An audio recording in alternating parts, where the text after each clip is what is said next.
नमस्कार, आप देख रहे हैं जे प्राइम भारत और मैं हूं आपके साथ ज्योतिका।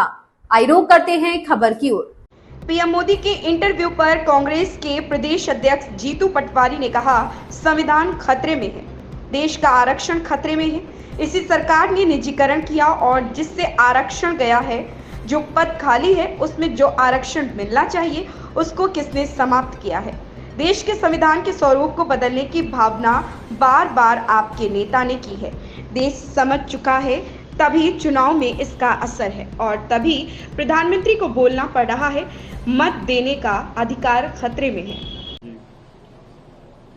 विपक्ष अपनी वोट बैंक की राजनीति के लिए संविधान की मर्यादाओं को ताक-ताक कर रहा है। मैं आदरणीय प्रधानमंत्री जी, संविधान खतरे में है। बहस है देश में, आरक्षण खतरे में है। बहस है लोकतांत्रिक मूल्यों की हनन का। सवाल देश में उठ रहा है मीडिया की स्वतंत्रता का। और 75 साल की आजादी के बाद ये सारा दोषारोपण अगर कोई एक शासन पे जाता है तो वो प्रधानमंत्री का कार्यकाल है। जहां तक प्रश्न है प्राइवेट सेक्टर का आरक्षण किसने समाप्त किया, यही सरकार थी जिसने प्राइवेटाइजेशन किया। उस समय का आरक्षण गया। जो इतनी नौकरियां खाली है तो उसके प्रति जो आरक्षण मिलना चाहिए उसको किसने समाप्त किया। जैसा देश के संविधान के स्वरूप को बदलने की भावना बार बार आपके नेता करते हैं, लगातार करते हैं, और आप उस पर कोई नोटिस नहीं लेते हैं, न उन पर पनिशमेंट करते हैं, वो अपना काम करते हैं। इसका मतलब सहमति है प्रधानमंत्री जी की।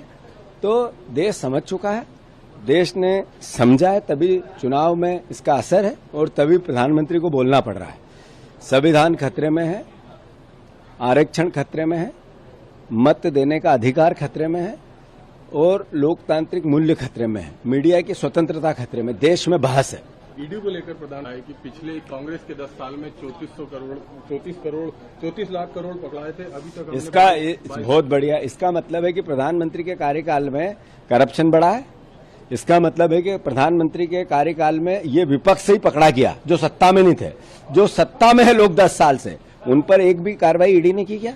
मतलब उनके पास कितना होगा? और फिर ईडी और सीबीआई से बड़ा खुला करप्शन तो बीजेपी ने किया। उन्होंने बॉन्ड के अंतर्गत जिनको धंधा दिया, जिनको ठेके दिए, उनसे पैसा लिया। जिन पे कार्रवाई की ईडी ने, उनसे पैसा लिया। जिन कंपनियों की कीमत इनकम ही 181 करोड़, उनसे 1100 करोड़ रुपया है। इससे बड़ा करप्शन तो कुछ नहीं हो सकता है। आपने जो संख्या बताया उससे बड़ा करप्शन तो बीजेपी में लीगल गया। इस खबर में बस इतना ही। बने रहिए जे प्राइम भारत के साथ।